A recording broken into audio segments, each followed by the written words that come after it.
And good morning, everyone. Happy Wednesday morning to you. Welcome back to Morning Musings. My name is Don K. Preston. I'm the president of Preterist Research Institute of Ardmore, Oklahoma. And we are continuing our study of the correlation, the perfect harmony between Matthew chapter 21, 31 and following, and Revelation chapter 11. Now, as I mentioned to you, there are certain things in both of these passages, and I think particularly Revelation chapter 11, that can serve as what I call nails.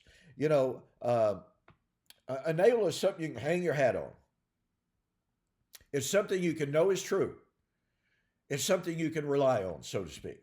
So there are certain things that I believe are absolute nails in Revelation chapter 11 that when we conflate them with Matthew chapter 25, 31 and following, it absolutely forces us to believe that Matthew 25, 31 and following was fulfilled in the first century. Now we're going to expand that, those correlations and those conflations to include another text. We've already examined the correlation between Daniel chapter 12, Matthew 13, Matthew 24, Matthew 25, and look, we haven't exhausted, I'll guarantee you, we haven't even come close to exhausting the connections that are to be found between all of those passages.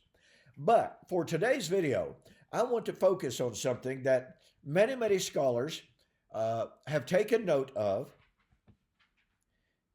And yet, although they take note of it, they do not develop the implications of it. And I find this to be true in many cases pertaining to many Bible passages. Many very astute, very erudite scholars will draw a connection between this passage and that, make a brief comment on it, and never develop why this is so tremendously important, and never examine those connections in light of modern eschatologies. What happens in so many instances, and those of you who are familiar with the scholarly literature, pardon me, know exactly what I'm talking about. What you find in so much scholarly literature, and I do not mean this to be demeaning, disrespectful toward scholarship in any way. I have said, will continue to say, I respect scholarship, pardon me, tremendously. Not a day goes by that I do not read world-class scholarship. What I'm amazed at, what disturbs me, is that you pick up these commentaries. You pick up the commentary, for instance, by Noland in the International, pardon me, New International Greek Testament Commentary on the book of Luke. Now look, this guy knows Greek inside, out, up, down, sideways, north, south, east, and west. I mean, he is a world-class Greek scholar. So when, for instance, he tells us that the language of Jesus indicated and proved that Jesus expected the end of the age in his generation, you know, we really ought to pay attention to that.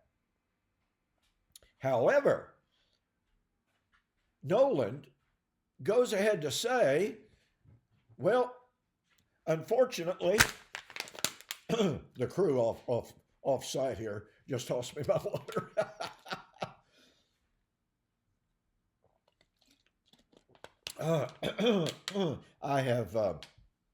I've been doing a lot of filming. I've stressed my voice just a little bit, and so I'm having to be kind of careful here. But anyway, Noland, this world-class Greek scholar, comments on the linguistics, comments on the meaning of the Greek words, proving that Jesus expected the end of the age, his coming, judgment, etc., in the first century. And then he says, but of course he failed.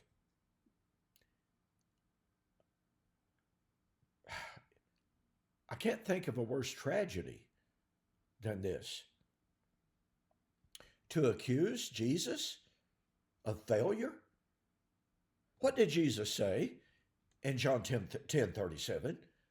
If I do not do the works which my Father has given me, do not believe me. Yet here's a man who calls himself, at least ostensibly, quote, a Christian scholar, unquote, openly accusing Jesus of not keeping his word, openly accusing Jesus of not doing what the Father gave him to do. Well, Jesus said, don't believe me. If I don't do what the Father gave me, then don't believe me. And here's Nolan who says he didn't do what the Father gave him, and yet claims to be a Christian scholar. Ladies and gentlemen, there's something wrong here. There's something very, very wrong. Excuse me.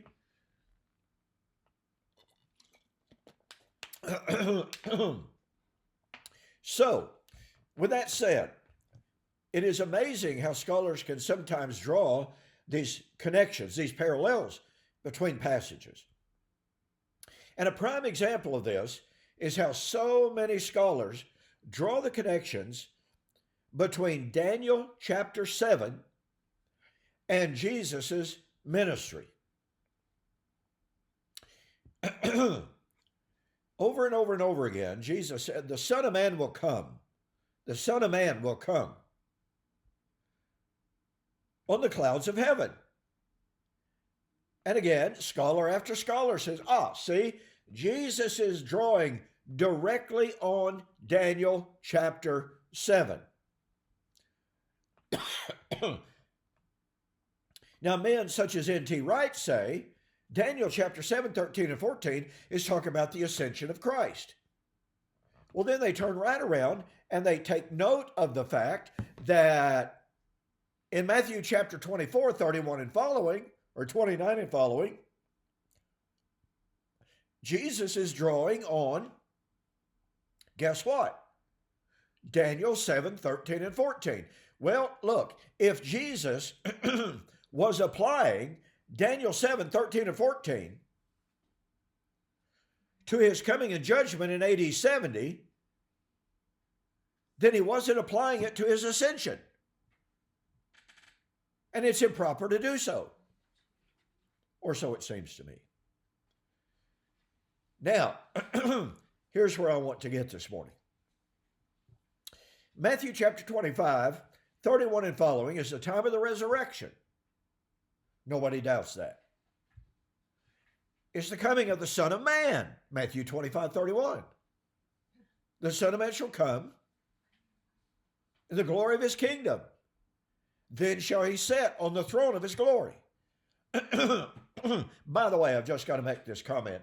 Some people try to say that Jesus would not begin ruling until his second coming. Well, that's just patently false.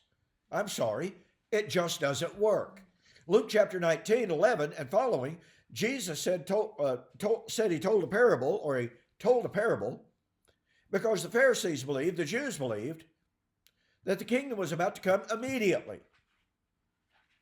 So Jesus said a certain nobleman went into a far country there to receive a kingdom and then to return. What was Jesus's departure? Why was he going to depart? And by the way, he's not talking about simply going to Jerusalem. No, he's going into a far country. And by the way, Jerusalem was only 19 miles from him when he told the parable. So it's not a far country. So why did Jesus say he had to go into a far country to receive a kingdom if he wasn't going to begin ruling and reigning until his second coming of Matthew chapter 25, 31? See, it doesn't work at all. He was going into a far country there to receive a kingdom, to sit at the right hand of the Father on high, to rule in the midst of his enemies, Psalms 110, verses 1 to 4. He would continue to reign until all enemies had been put under his feet, 1 Corinthians 15, 26 and following. And He must reign is in the present infinitive in the Greek, which means literally he must continue to reign. He was reigning when Paul wrote it.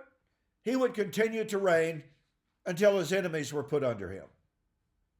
When would his enemies be put under him? At his parousia. And at his parousia, what would he do?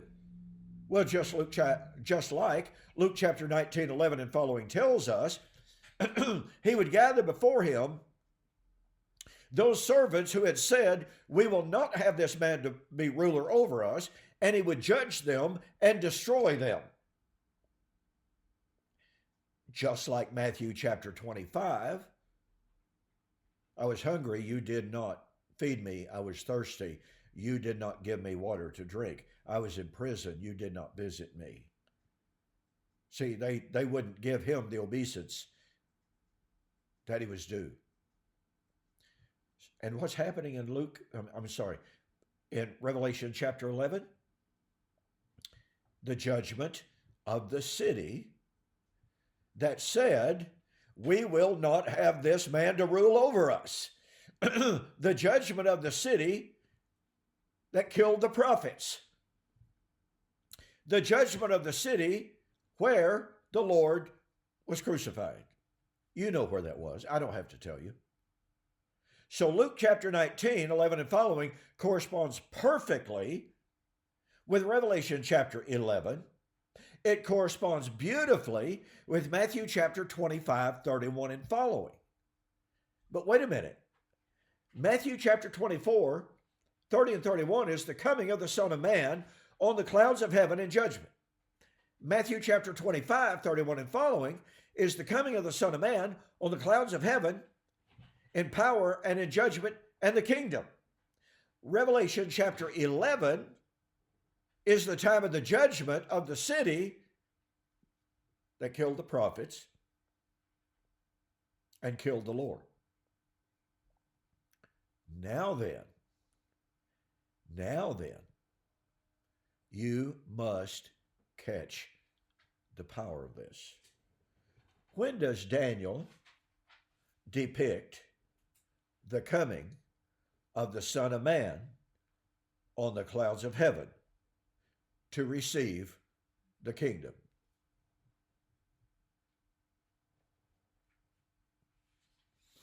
In the days of the fourth kingdom. Well, let me see here. In the countdown of Daniel chapter 7, where does the fourth kingdom bring us to? It brings us to the Roman Empire. Do you realize what that means? It means that Matthew chapter 24, 29 and following was to occur in the days of the Roman Empire. It's the coming of the Son of Man, just like Daniel chapter 7. Most amillennialists and most postmillennialists have no problem with that. Oh, but wait. Matthew chapter 25, 31 and following. The coming of the Son of Man in judgment in the kingdom. Just like Daniel 7. That means, unless you can prove beyond a shadow of a doubt, that Matthew chapter 25, 31 and following is a different coming of the Son of Man on the clouds of heaven in judgment and the kingdom, that Matthew chapter 25, 31 and following was fulfilled in the coming of the Son of Man in power and great glory in the judgment of Old Covenant Israel, the persecuting power of Daniel 7, i.e. the little horn. Jewish priesthood, Jewish high priesthood. And that means the Olivet Discourse cannot be divided. It's one united discourse about the coming of the Lord at the end of the Old Covenant age to bring in the full power and glory of the New Covenant, the everlasting kingdom of our God and of his Christ. And AD 70 is when the kingdoms of this world have become the kingdoms of our God and of his Christ. Out of time. Don't forget, take advantage of the May 2022 U.S. orders only 2-book special. Go to my website, donkpreston.com, BibleProphecy.com. Order the books. Believe me, you will be glad you did.